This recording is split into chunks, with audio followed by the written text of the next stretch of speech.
कामनास प्रकाशमति दित्य वरण गुरुदेव। नार्य देरी रात को दिल से दूर कर दे। काम विजय जय पत्र है जागट चेतन माय। भाग्य प्रबल से जीव की बोध गुरु मिल जाए। नारी मित्रता के किए दुश्मन है सब लोग। अन्न वस्त्र जल को हरण को सोग। स्वतंत्र श्रेष्ठ पद खोई के नारी जाति पुन खोए। मित्र तजत खर शान सम विमुख देत दुख सोए। नारी संग तप भंग करी बनो जीवते दास। देत त्रास ते अधिक नर करत उपहास। द्रव्य नारी को त्याग जई नहीं ममता घट को। सुख निर्भय साचा सोई अघ अपयस दुख खोए। नारी नेह के चोर जे सदा रहत भय मान। मित्र कपट गुरु भेद करे कीन साच सुख हान। जैसे लासा बधिक को नारी प्रेम त्यों जान। बुद्धि पंख फंसी जीव के पर्यो भंवर तजि ज्ञान। नारी देह भवधार है लहरी कर्म अपार।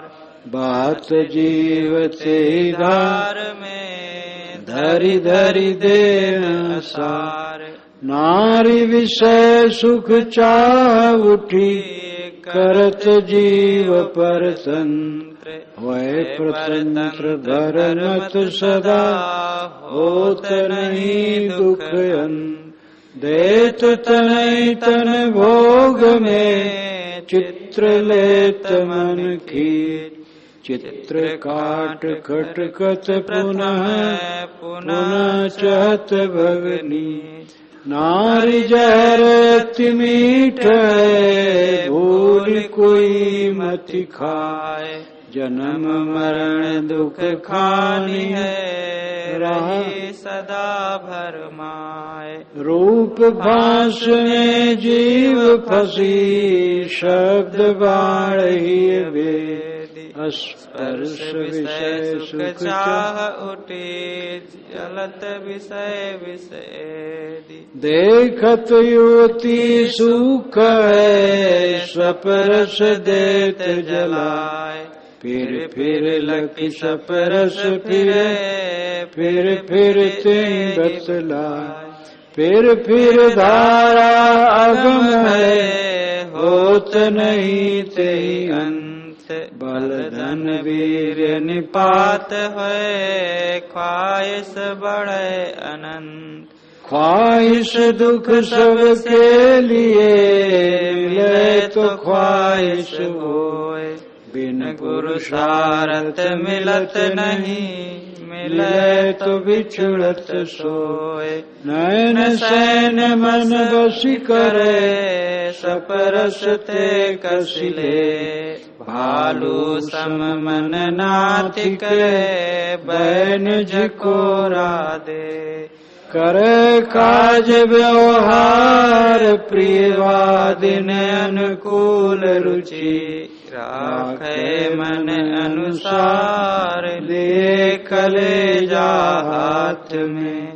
खान पान सुख भोग जो मिलत भाग्य ते मान।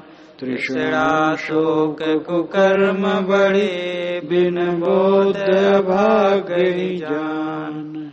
साकी सुधा में काम वासना की निवृत्ति के लिए और विशेषतर साधुओं के लिए ये प्रसंग कहा गया है और बहुत विदग्धात्मक जड़ से वासना खोदने की प्रक्रिया इसमें है। काम नाश प्रकाश मति दित्य वर्ण गुरुदेव, नारी अंधेरी रात को दिल से दूर कर देव। इस वचन का कहने वाला पुरुष साधक है। पुरुष साधक के मन में स्त्री का मोह आता है, उसको दूर करने के लिए वो नारी देह की दुखरूपता का चिंतन करता है। और यही बात किसी साधिका की होगी तो साधिका के मन में पुरुष का चित्र आता है, तो यही बात उससे पुरुष के विषय में सोचना होगा। पुरुष क्या है? हाड़ चाम का ढांचा है, टट्टी पेशाब की पोटली है, छली, धोखेबाज, बदमाश, दुख देने वाला, उद्दंड, उन्मादी, यही साधिका सोचेगी। कुल मिलाकर के अपने मन की कमजोरी उसी को दूर करना। कामनाश प्रकाश मत दित्वर्ण गुरुदेव। गुरु की वंदना करते हुए गुरु से साधक कहता है, गुरुदेव आप काम नाश करने वाले हैं और मत को प्रकाशित करने वाले हैं ज्ञान में। काम वासना में हम सदैव से जलते रहे, अब काम वासना के बिल्कुल विनाश हो जाना चाहिए। काम नाश प्रकाश मति, आप हमारी बुद्धि को प्रकाशित करने वाले हैं। दित्य वर्ण गुरुदेव। गुरुदेव कैसे हैं? दित्य वर्ण, आदित्य का संक्षिप्त दित्य। आदित्य सूर्य, वेद में आदित्य, सूर्य, सविता, दधिक्रा, उषा, अश्वनी, ये सब शब्द आए हैं, वो सब आग्नेय हैं। वैदिक ऋषियों का तो परम देवता ही आदित्य है। एकम सद विप्रा बहुधा वदन्ति, एक ही सद को विद्वान लोग अनेक प्रकार से कहते हैं। तो एक सत वो क्या है? ईश्वरवादी कहते हैं ईश्वर एक सत है। वेद को पढ़ो, उस प्रसंग को, आदित्य एक सत है। आदित्य ही वह है, सूर्य ही वह है जिसको इंद्र, मरुत, वरुण इत्यादि कहा जाता है। और वैदिक ऋषि सूर्य को ही टकटकी लगा करके ध्यान करते थे, सूर्य को परम देवता मानते थे। विवेक विचार बढ़ा तो सूर्य एक अग्निपिंड है, प्रकाश स्वरूप जरूर है लेकिन जड़ प्रकाश है। तो आत्मा के विषय में विचार बदला और आत्मा ही आदित्य है, आत्मा ही रवि है और आत्मा की तरफ ध्यान गया।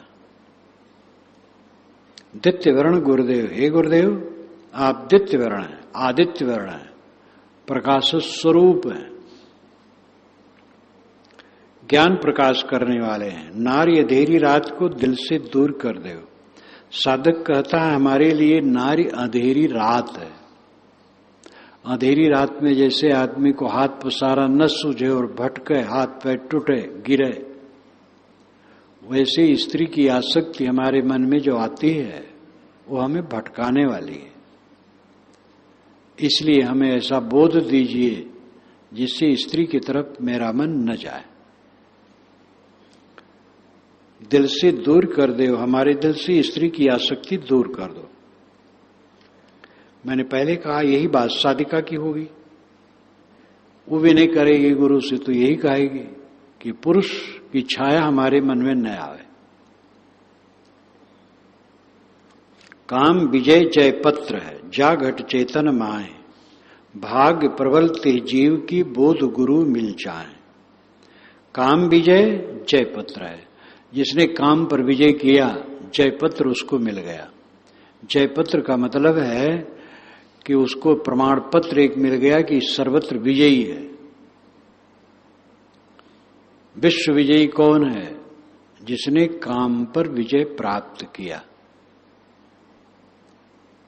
काम का जो प्रचलित अर्थ है वह स्त्री पुरुष संबंध जनित भोग विलास है, लेकिन काम का जो व्यापक रूप है, कोई भी सांसारिक लालसा काम है, सांसारिक वस्तुओं के प्रति आकर्षण काम है, मान बढ़ाई पद प्रतिष्ठा की चाहना काम है।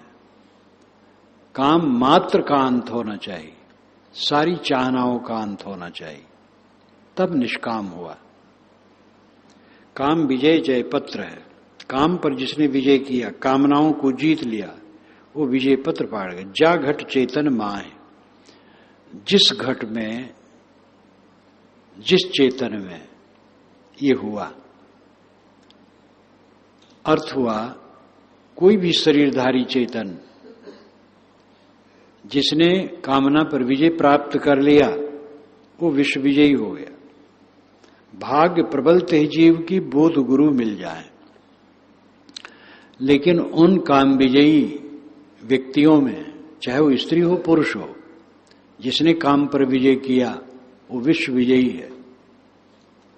और अगर उसको सद्गुरु से यथार्थ बोध मिल गया हो, फिर तो क्या पूछना है।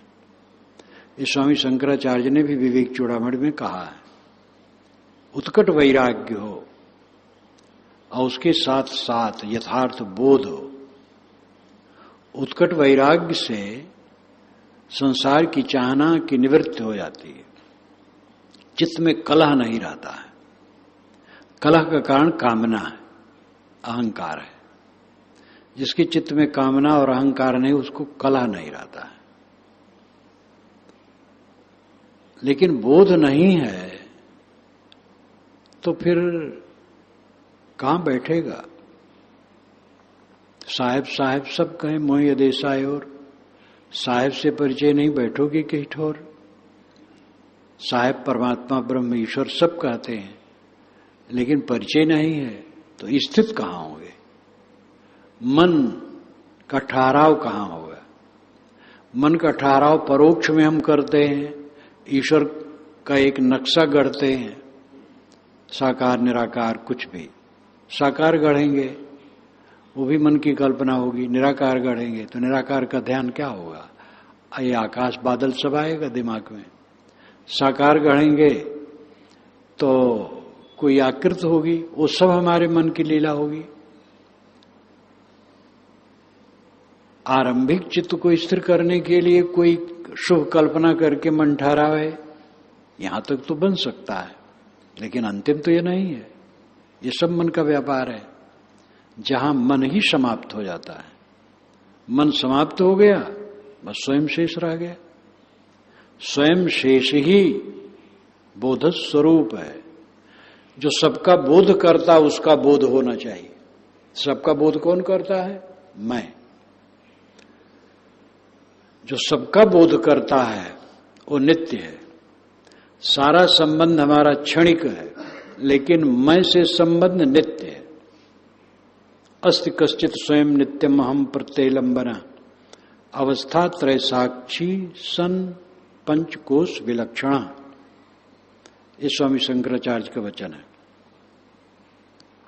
अस्ति है, कश्चित कोई,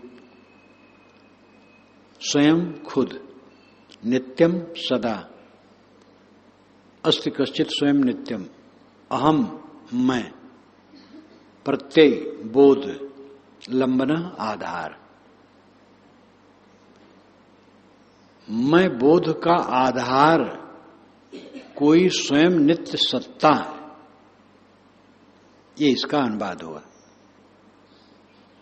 अहम बोध का आधार, मैं बोध का आधार मैं हूं। इस बोध का जो आधार है वो कोई स्वयं नित्य सत्ता है। कोई एक सरलता के लिए गए हैं, स्वयं खुद है, नित्य सत्ता है, मैं ही हूं। अवस्था त्रय साक्षी सन, तीन अवस्थाओं का साक्षी होते हुए, जागृत स्वप्न सुसुप्ति, इन तीन अवस्थाओं का साक्षी होते हुए सन हुए के लिए लगाया गया। अवस्था त्रय साक्षी सन। पंचकोश विलक्षण, पांचों कोशों से विलक्षण है। अन्न में, प्राण में, मनो में, विज्ञान में, आनंद में। अन्न में स्थूल शरीर, प्राण में शरीर में जितना वायु का अंश है वो सब प्राण में, अन्न में, प्राण में, मनो में स्मृतियों का पूरा बंडल मनो में, और विज्ञान में बुद्ध की चमक दमक, और आनंद में अनुकूलता में सुखानुभूति। ये पंचकोश हैं। इन पंचकोशों से वो आत्मा विलक्षण है। ये पूरा पारखी वचन है। पारखी वचन हर जगह है, लेकिन बेपारखी वचन भी उसी में बहुत गड़बड़ा देता है। जहां पारखी पारखी ही वचन हो वहां गड़बड़ाने का चांस नहीं रहता। तो निज स्वरूप का बोध है, वासना की निवृत्ति हुई, निस्वरूप का बोध हुआ, बस। और मोक्ष क्या है? कुछ पाने की इच्छा नहीं, कुछ पाना नहीं है, और जो सहज गुजर बसर की चीज हो तो सब होते रहता है, पाने की कोई लालसा नहीं रह गई। और बोध है कि मैं अपने से कभी अलग नहीं होता हूं, मेरा अपना परम धन आत्मा है और कुछ नहीं। कुछ पाना नहीं है, कोई न भगवान पाना है, न मोक्ष पाना है, न कैवल्य पाना है। कैवल्य मैं हूं, केवल, केवल का कैवल्य कहा जाता है। कैवल्य एक भाववाचक है। केवल अकेला वो मैं हूं, अद्वैत मैं हूं, आत्मा मैं हूं, चेतन मैं हूं, और वही मुक्त रूप है, वही परमात्मा रूप है। तो मैं के अलावा पाना क्या है? वासना निवृत्त हुई और यथार्थ बोध है, तब और कुछ मोक्ष है। भाग्य उदय तेह जीव की, भाग्य प्रबल तेह जीव की, बोध गुरु मिल जाए। काम वासना की निवृत्ति हुई और स्वरूप का बोध हुआ, वह महाभाग्यशाली है। वो भव में फिर भटकेगा नहीं, वो हर समय देह छोड़े रहेगा।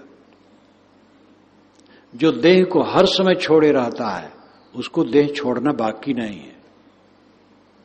प्रारब्ध जब खत्म होगा अपने आप लुढ़क जाएगा देह, जहां लुढ़क जाए, चलते फिरते, उठते बैठते, ट्रेन में, बस में, हवाई जहाज में, सड़क पर, बिस्तर पर, आग में, पानी में, कीचड़ में, कहीं भी लुढ़क जाए, लुढ़क जाए।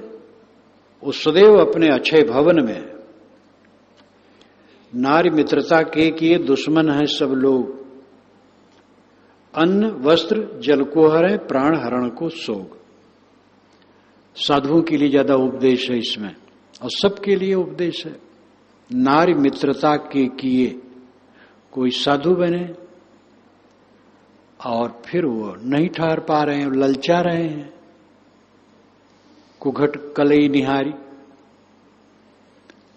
तो दासी बना लिए और राग रंग जोड़ लिए। तो सेवकाई करने आ गई, चौका बर्तन कर देती और कोई बात नहीं, फिर भोजन भी बना देती है, फिर और इस प्रकार जोड़ते गए और भ्रष्ट हो गए। साधु ने तो साधुनी बना लिए, महंत है महंतनी बना लिए। तो दुश्मन है सब लोग। साहब कहते हैं ऐसे लोगों का सब दुश्मन बन जाते हैं। नारी मित्रता के किए दुश्मन है सब लोग, अन्न वस्त्र जल को हरे, प्राण हरण को सोग। इस प्रकार जब कोई कर्म करता है तो लोग उसको अन्न वस्त्र नहीं देना चाहते, जल नहीं देना चाहते, उसमें बाधा करते हैं, प्राण हरने का शोक आ जाता है, मारे पीटे जाते हैं। और मर्यादा विरुद्ध कोई करेगा, गृहस्थ कोई करेगा, पर स्त्री से मोह, उसकी भी यही दशा होगी। और साधु के लिए तो बहुत बड़ा कलंक है। जिस वेशधारी को अपना मन न ठहरे उसको घर लौट जाना चाहिए और जाकर के सीधे शादी करके रहना चाहिए। और जो वैराग्य से रह सके वो साधु में रहे। आधी वर्दी इधर आधी वर्दी उधर, ये ठीक नहीं है। आधी वर्दी जैसे जुआठा में बैल को जोड़ करके चले तो एक बड़ी मेड़, तो एक बैल उधर एक बैल उधर, तो आधी वर्दी इधर आधी वर्दी उधर, तो कहीं हल चलेगा? पूरी वर्दी से हल चलेगा। पूर्ण त्याग होना चाहिए। स्वतंत्र श्रेष्ठ पद खोय के नारी जातपन खोय, मित्र तजत खरस्वान सम विमुख देत नर सोय। जो साधु अपनी साधना को ढील करके किसी स्त्री में मोह करता है तो उसका क्या होता है? स्वतंत्र श्रेष्ठ पद खोई के, उसका स्वतंत्र श्रेष्ठ पद जो था त्याग का, शांति का, पवित्रता का, वो तो खो गया। ऊंची निगाह से लोग देखते थे, सबकी निगाह में वो गिर गया। अब अंदर में अपना गिर गया, खास बात तो स्वयं गिर गया। और जिसको लेकर के गिरा नारी जातपन खोए, वो नारी भी खो जाती है। स्त्री के लिए मुंह किया, स्त्री कब तक रहेगी? जितने पतित वेशधारियों की दशा हुई है उनका क्या रहा है? मोह बस पतित हुए, और जिसमें पतित हुए भी बूढ़ी हो गई, अपने भी बूढ़े हो गए, छिन्न भिन्न हो गए, बेकार हो गए। अब ऐसे ऐसे पतित, वो मोह इतना प्रबल, एक वेशधारी कुटी बनी और उसमें रह रहे हैं और राग रंग में डूबे हैं। वहां के भक्त ने बहुत समझाया कि आप इसको छोड़ दीजिए, मैं आपको अभी भी पूजूंगा। देख रहे हैं बहुत दिनों से इनका राग रंग, लेकिन फिर भी उन्होंने धीरज धरा और कहा इसका संबंध आप छोड़ दीजिए, मैं अभी भी मानूंगा। उन्होंने कहा भगत जी मैं छोड़ नहीं पाऊंगा। तो वह वहां आना जाना बंद कर दी और कुछ नहीं कहे, आना जाना बंद कर दी। सबकी नजर से उतर गए। आसक्ति ऐसी फांसी है कि वो छूटती नहीं है, और बिला वजह मूर्खता। सारी आसक्ति मूर्खता है, चाहे जिस चीज की आसक्ति हो, काम भोग की हो, मान मानती की हो, जहां तक भी आसक्ति है केवल मूर्खता है। स्वतंत्र श्रेष्ठ पद खोय के नारी जातपन खोय, मित्र तजत खरस्वान सम। मित्र लोग गधे और कुत्ते के समान उसको छोड़ देते हैं। खरस्वान तो दोनों प्रिय हैं। गधे पालने वाले गधे का उपयोग करते हैं और चारा देते हैं, कुत्ता पालने वाले कुत्ते को प्यार करते हैं, लेकिन उसको कोई प्रेम नहीं देता। विमुख देत दुख सोए, उसको विमुख, उससे विमुख होकर के सब दुख देते हैं। नारी संग तब भंग कर बने जीव ते दास, देत त्रास ते अधिक नर करत असा उपहास। साधु बन गया, वेश धर लिया और नारी का संग करता है, तप भंग कर रहा है, बने जीव ते दास, और उसी का वो गुलाम बन गया। देत त्रास ते अधिक नर, अधिक मनुष्य उसको त्रास देते हैं, भय देते हैं। करत असा उपहास, न सहने योग्य उसकी खिल्ली उड़ाते हैं, मजाक करते हैं। द्रव्य नारी को त्याग जही नहीं ममता घटकोय, सुख निर्भय सांचा सोई अग अवजस दुख खोए। साधु के लिए ये साखी बहुत याद करने योग्य है और दिमाग में रखने योग्य है। सूक्ति है। किसी भी वाणी में, सभी वाणियां अच्छी होती लेकिन उसमें सूक्ति होती है। सूक्ति का अर्थ है सुउक्ति। सुनाम अच्छी, उक्ति नाम कथन, अच्छा कथन, ज्यादा अच्छा कथन। द्रव्य नारी को त्याग जही नहीं ममता घट कोय। जिसने द्रव्य का त्याग किया और स्त्री का त्याग किया और किसी शरीर में ममता नहीं रखता है, सुख निर्भय सांचा सोई, उसी का सांचा निर्भय सुख है। अघ अपयश दुख खोए, उसका पाप अपयश और दुख नष्ट हो जाता है। जो द्रव्य त्याग देता है वो पाप नहीं करता है, और जो स्त्री से दूर रहता है उसको अपयश नहीं होता है, और जो ममता का त्याग कर देता है दुख नहीं रहता है।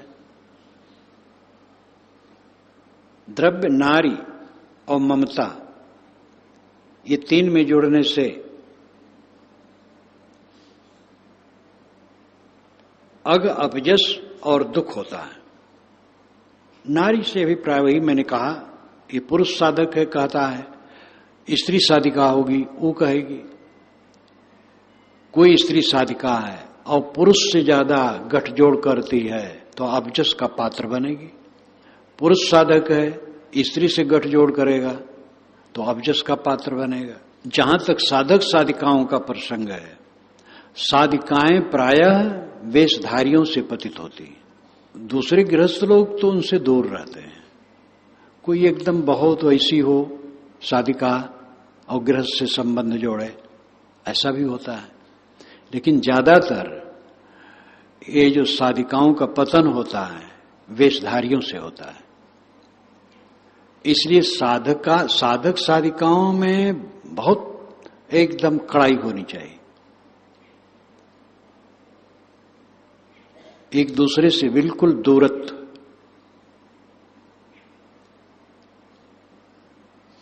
कोई भी साधिका है, साधक साधु मात्र से दूर रहे, समय से मर्यादा से दूर रह करके सेवा सत्संग साधना की प्रेरणा ले ले, घनिष्ठता न करे।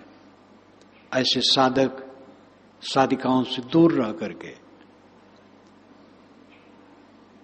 ज्ञान विवेक का लेन देन हो।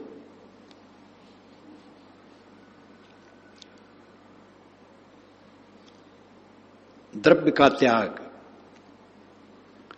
द्रव्य का त्याग जो साधु अपने नाम से जमा कर करके कई गुना बढ़ाने के चक्कर में रहता है, वो कौन साधु है? वो साधना क्या करेगा? साधक वो नहीं है। समाज हो, परिवार हो, समूह हो, उसके लिए हो वो ठीक है। व्यक्तिगत देह का मोह वो जमा कर करके दुगुना चुगुना 10 गुना 15 गुना करने के चक्कर में पड़ा है। वो साधु कैसा? वेश रंगे और कुछ नहीं है। कहां साधु कहते राखत कछु न आधार, और कहां इस प्रकार कई गुना बढ़ाने में जो लगा है साधना नहीं कर सकता है। साधु को फांके मस्त होना चाहिए, सहज, अपने शरीर के लिए थोड़ा संग्रह, ज्यादा नहीं। ज्यादा जो हो वो समूह के लिए हो, अपने को समूह में मिला दे। समूह ही परमात्मा है, परमात्मा में समर्पित हो गया, फिर व्यक्तिगत मोह क्यों? ये समाज परमात्मा है। द्रव्य, जो लोग द्रव्य को कई गुना बढ़ाने में लगे हैं,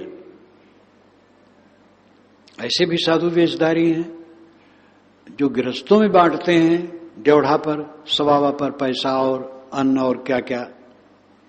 ऐसा साधना का आनंद ही नहीं जानते हैं। राजनेताओं के पीछे घूमने वाले साधना का आनंद क्या जानेंगे? राजनेताओं से कह को करके पैसा इकट्ठा करना, वैराग की मस्ती ही उनको नहीं है।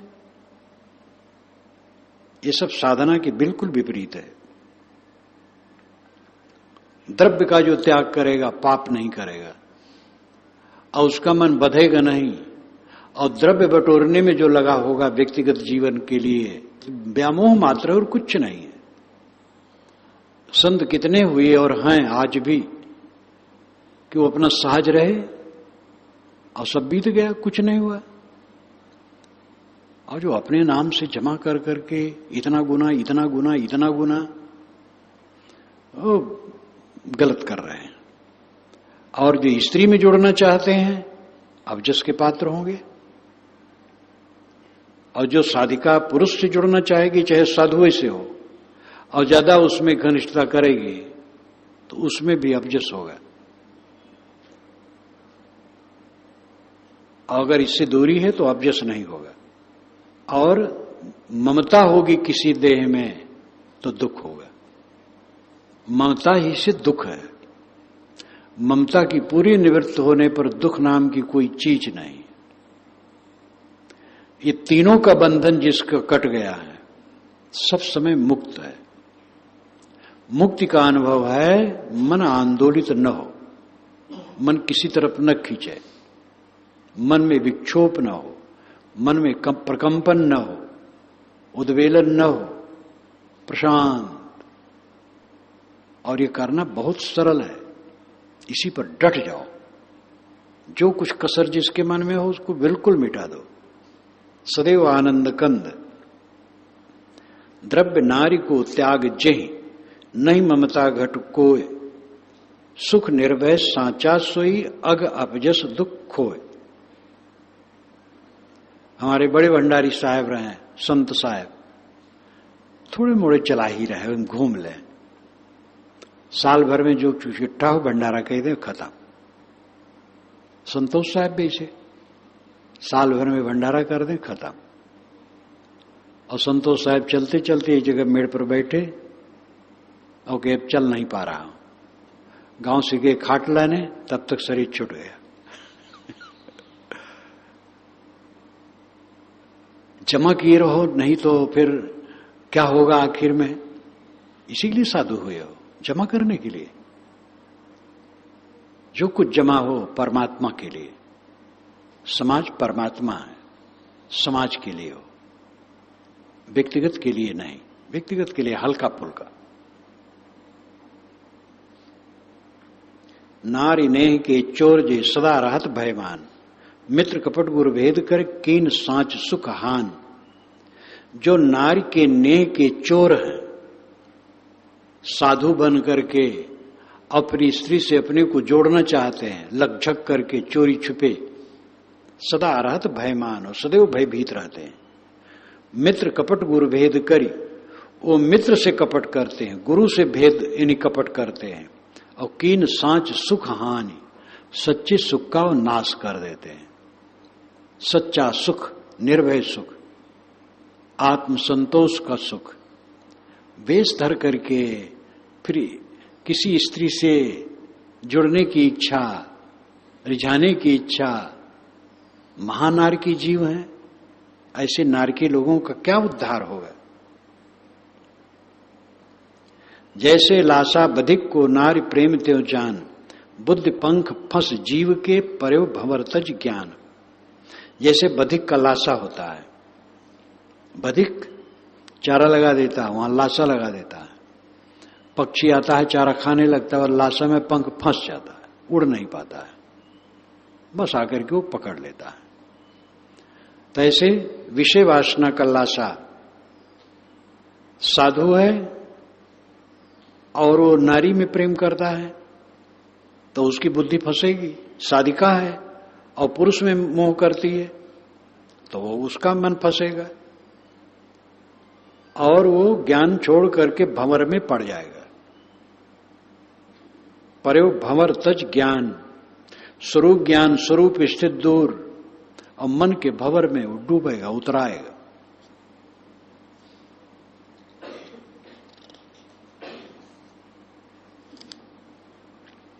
नारी देह भवधार है लहरी करम अपार, बहत जीव ते धार में धर धर देह असार।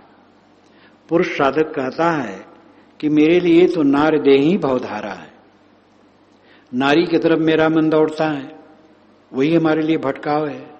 लहरी गर्म अपार, उसमें कर्म की लहरियां हैं। स्त्री पकड़े फिर कर्म, पता नहीं कितना कर्म करना पड़ेगा उसको संपन्न करने के लिए और निभाने के लिए।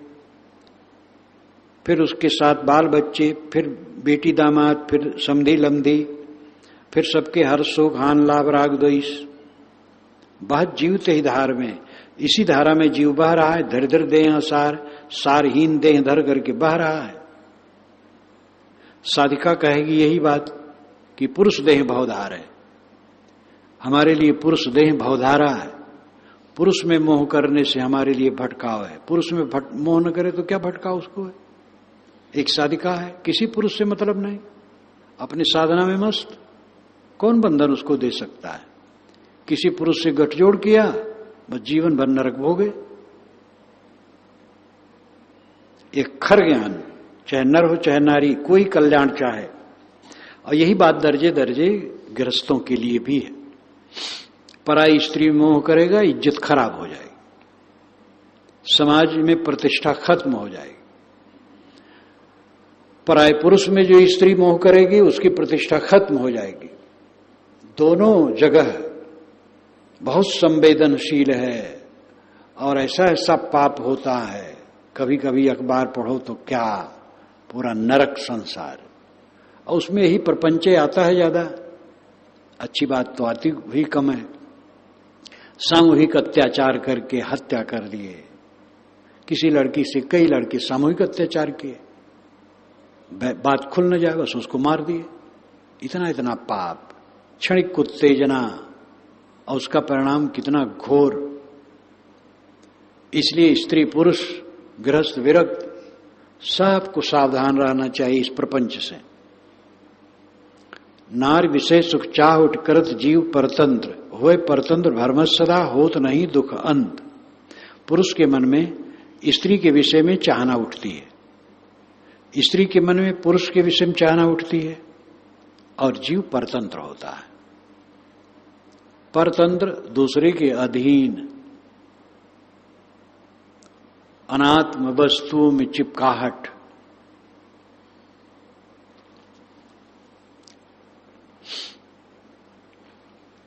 वह परतंत्र भरमत सदा, पर परतंत्र होकर के वो सदैव भटकता है, चाहे स्त्री हो चाहे पुरुष हो, दोनों भटकेंगे। होत नहीं दुख अंत, दुख का अंत नहीं होगा। जो अर्धांग अर्धांगिनी माने बैठे हैं, कौन किसका अर्धांग कौन किसकी अर्धांगिनी, कब तक? अर्धांगिनी चली गई, अर्धांग बैठा है, अब अर्धांग चला गया, अर्धांगिनी बैठी है। व्यवहार के लिए ठीक है, लेकिन विवेक से देखो, कुछ कोई अर्धांग अर्धांगिनी नहीं है, एक जाल है, उलझ उलझ करके मरना है और कुछ नहीं। वैराग करो, अर्धांग फरदांग छोड़ो। वह परतंत्र भरमत सदा होत नहीं दुख अंत।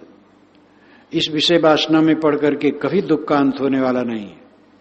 दे तनय तन भोग में चित्र लेत मन खींच, चित्र काट खटकत प्रथम पुनः चाहत भवनीच। दे तनय तन भोग में, स्त्री और पुरुष अपने अपने शरीर को भोग में समर्पित कर दिए। उसके पश्चात चित्र लेत मन खींच, मन उसका चित्र खींच लेता है। और दूसरे समय में चित्र काट खटकत प्रथम, पहले चित्र का कांटा खटकता है, उधर खिंचाव होता है। फिर वही गंदगी वो जीव चाहता है, एक आदत बन गई, आसक्ति बन गई कूड़ा कचड़ा में। अब फिर बारंबार वही चाह, बारंबार वही चाह। कोई कहे नाली है चलो उसी में लेटो, तो लोग गाली देंगे, ऐसी गंदी बात करते हो। नाली में लेटना और क्या है, कूड़ा कचड़ा में लिपटना। नार जहर अत मीठ है, भूल कोई मत खाए, जन्म मरण दुख खानी है रही सदा भरमाए। साधक पुरुष के लिए स्त्री का मोह विष है, और साधिका स्त्री के लिए पुरुष का मोह विष है, लेकिन इसको बहुत मीठ माने हैं।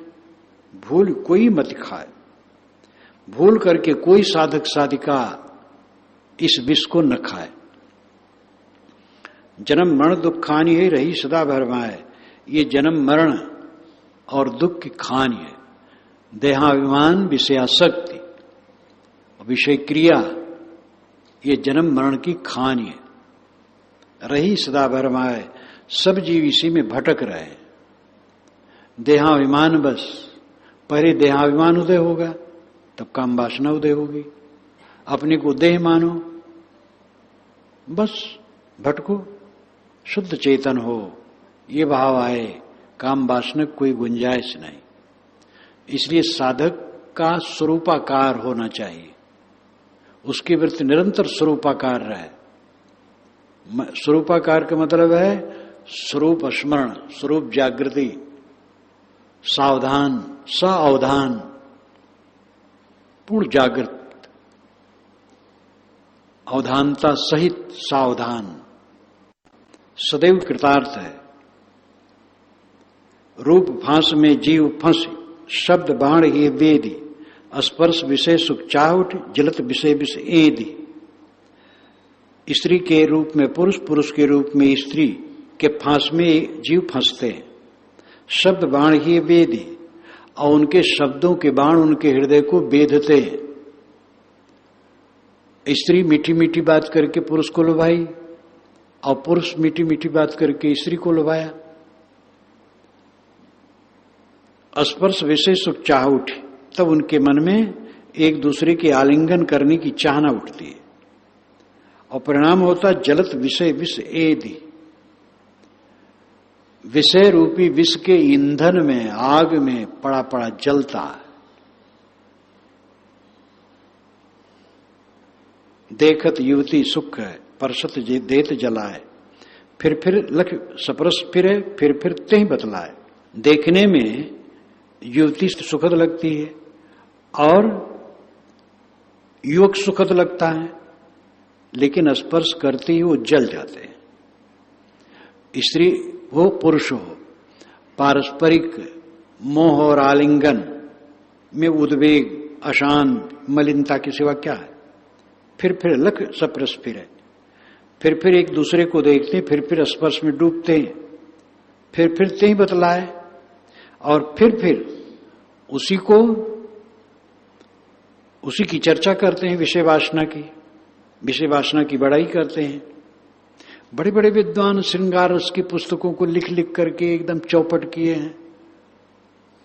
संस्कृत के महाकवि कालिदास एकदम श्रृंगारिक वर्णन, कालिदास का जोड़ा कवि में तो पूछना क्या, इतना बढ़िया काव्य है उनका। वाल्मीकि रामायण के श्लोकों में शिथिलता है व्याकरण की दृष्टि से, लेकिन कालिदास के श्लोक एकदम ठोस है। काव्य शक्ति और संस्कृत की विद्वता उनकी अद्भुत है, लेकिन ज्यादा श्रृंगार रस। और यहां तो उज्जैनी से वो चले भी गए थे लंका, एक नर्तकी यहां रहते थे, और नर्तकी अपनी प्रतिष्ठा के लिए उसको छुरा मार दिया था।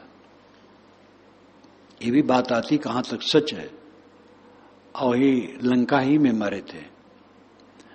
तो अब नर्तकी यहां रहना ये भी एक विचित्र बात है, इतना बड़ा विद्वान नर्तकी यहां रहे,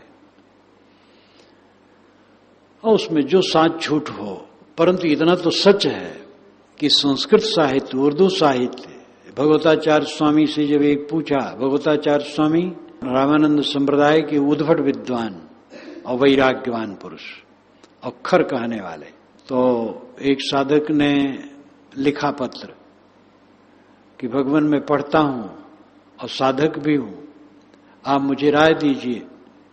तो उन्होंने उत्तर लिखा कि ध्यान रखना, संस्कृत साहित्य और उर्दू साहित्य न पढ़ना अगर ब्रह्मचर्य चाहते हो तो साहित्य अलग होता है, संस्कृत में जो शास्त्र है वो अलग है। लेकिन संस्कृत साहित्य जिसे कहते हैं श्रृंगार रस से भरा है। कहा संस्कृत साहित्य न पढ़ना और उर्दू साहित्य न पढ़ना, नहीं तो मन खराब होगा। तो बड़े बड़े विद्वान देह का वर्णन इतना कर डाले हैं, और पुरुष के देह का उतना नहीं किए, स्त्रियों के देह का। और महात्मा तो स्त्रियों के देह की निंदा की है। क्यों? कि ये लंपट पुरुषों का मन हटे, तो कितनी स्त्रियां नाखुश हो जाती हैं। वो स्त्रियों की रक्षा है उसमें।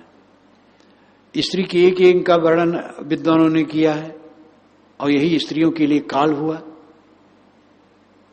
इसमें स्त्रियों का लाभ नहीं हुआ जो श्रृंगारिक वर्णन है। स्त्रियों के देहों को जो वर्णन किया पंडितों ने, इससे स्त्रियों का नुकसान हुआ। फिर धारा अगम है होत नहीं तेहि अंत, बल धन वीर्य निपात होए ख्वाहिश बढ़े अनंत। फिर धारा अगम है, बारंबार उसी काम वासना की बात करना, सोचना और उसी क्रिया में पड़ना, ये अगम धारा है। उसमें तृप्त थोड़े होगी, बहते रहो, अनाजकाल से बहते रहे, आज भी बहते रहो। और यही वासना गर्भ में ले जाती है। देहाध्यास ही देह में ले जाने का कारण है। इसलिए काम वासना क्रिया तो दूर, सूक्ष्म देहाध्यास भी समाप्त होना चाहिए। हरदम ये चलता फिरता हुआ हड्डी का ढांचा लगे, मल का पिंड लगे, साधक को लगे क्या वैसे है, ये लगना चाहिए। उल्टी बुद्धि, इसलिए इसमें सुखद कल्पना होती है। और जब तत्व दृष्टि सदैव रहेगी तो ऐसे दिखाई देगा। मल का पिंड है, टट्टी की पोटली है, हड्डी का ढांचा है, चल रहा है। देहाध्यास बिल्कुल गल जाना चाहिए। फिर धारा आगम है होत नहीं तेहि अंत, बल धन वीर्य निपात होए ख्वाहिश बढ़े अनंत। काम वासना में बल धन वीर्य निपात हो जाता है। निपात का मतलब पात रहित। कोई पेड़ है तो सब पत्ते नोच दिए जाएं तो उसको निपात कहते हैं। ऐसे ही किसी का व्यक्तित्व सब तरफ से छीण हो जाए और निपात हो गया, काम वासना में पड़ करके अपने को नष्ट कर दिया। ख्वाहिश बढ़े अनंत, और अनंत ख्वाहिशें बढ़ेंगी उसमें। ख्वाहिश दुख सबके लिए, मिले तो ख्वाहिश होए, बिन पुरुषार्थ मिलत नहीं, मिले तो विछड़त सोए। ख्वाहिश सबके लिए दुख है, इच्छाएं सबके लिए दुख हैं। चुपचाप हम बैठे आनंद में हैं, किसी चीज की इच्छा हुई, बस मन उबल गया, अब उसके लिए परेशान है।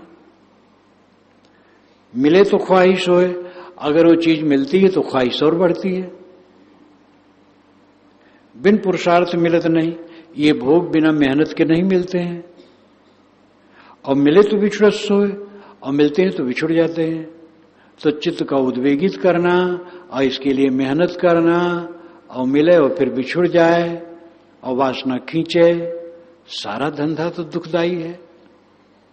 इसलिए चुपचाप शांत रहो, जीवन निर्वाह का काम करो, सादा गोदा जीवन बिताओ, अंतर्मुख हो, वासना त्यागो, सबकी सहो, सबसे विनम्र रहो, कलह न करो। अहंकार करोगे तो कलह करोगे, इच्छा करोगे तो कलह करोगे। निष्काम निर्वाण हो करके इसी जीवन में मुक्ति का आनंद लो। नयन सैन मन बस करे सपरस्ते कसले, भालू सम्मन नाति के बैन झिकोरा दे। करे काज व्यवहार प्रियवादिन अनुकूल रुच, राखे मन अनुसार लिए कलेजा हाथ में। ये दोनों साखियां ज्यादातर उनके लिए कही गई है जो गृहस्थी में रहते हैं और साधना करते हैं। उनको कैसे जागरूक रहना चाहिए।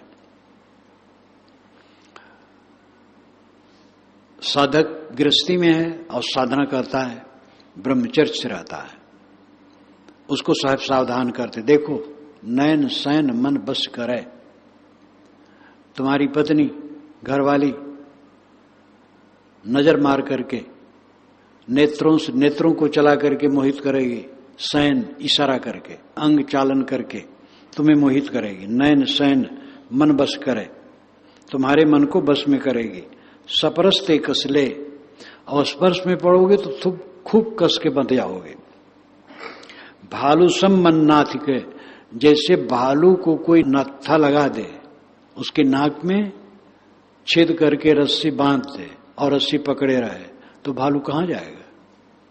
भालू को ऐसे बांधा जाता, भालू बड़ा बलवान होता है, लेकिन आदमी भालू को नत्था पकड़े घूमता है, वो बेचारा पीछे पीछे चलता है। तो भालू सम मन नाथ के, तुम्हारी घरवाली तुम्हारे नाथ लगा करके नाक में बैन छिकोरा दे, बहन का झिकोरा देगी, मीठी और कड़वी, गुस्सा में और मोह में अनेक प्रकार से कह कह करके तुम्हें व्यामोहित करेगी। करे काज व्यवहार प्रियवादिन अनुकूल रुचि, वो काज व्यवहार सब घर की करेगी, मीठा वचन बोलेगी और तुम्हारे रुचि के अनुसार सब खाना पानी करके सब व्यवस्था कर देगी।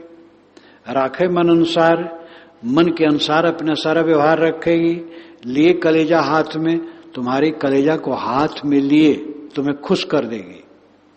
अगर ऐसी स्थिति तो सावधान, नहीं तो फिसल जाओगे।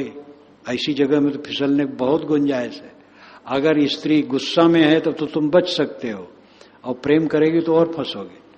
ये दोनों साखियां गृहस्थ साधकों के लिए हैं जो साधना करते हैं और चाहते हम ब्रह्मचर्य से रहें। तो साहब सावधान किए हैं कि सावधान। और यही बात पुरुष के लिए है। हमारे सामने तो सब प्रकार के ऐसी साधिका है, एकदम भरी जवानी में पति से कह दिया बस दूर रहो। और ऐसी ऐसी घटनाएं है कि पति कहा कि ठीक है, साधिका ने कहा तुम शादी कर लो और मैं उसकी भी सेवा करूंगी तुम्हारी भी, लेकिन मैं साधना में रहूंगी। वो ठक रह गया, कहा तुम रह सकती हो, मैं क्यों नहीं रह सकता हूं। दोनों हो गए। अब ऐसे भी हैं, पत्नी ने कहा अब ये काम नहीं होगा, वो उसको लुभाने में लग गया, बारंबार लुभा रहा है बारंबार। तो उसको और गुस्सा आया और गुस्सा आया। फिर मेरे सामने उपस्थित हुए तो उसने कहा साहब इनको समझा दो, मैं जहर खा सकती हूं लेकिन पुरुष का स्पर्श नहीं कर सकती। एकदम वो कांप गया और सब संभ्रांत ऊंचे पोस्ट पर। मैंने कहा तुम्हें लज्जा नहीं आती है?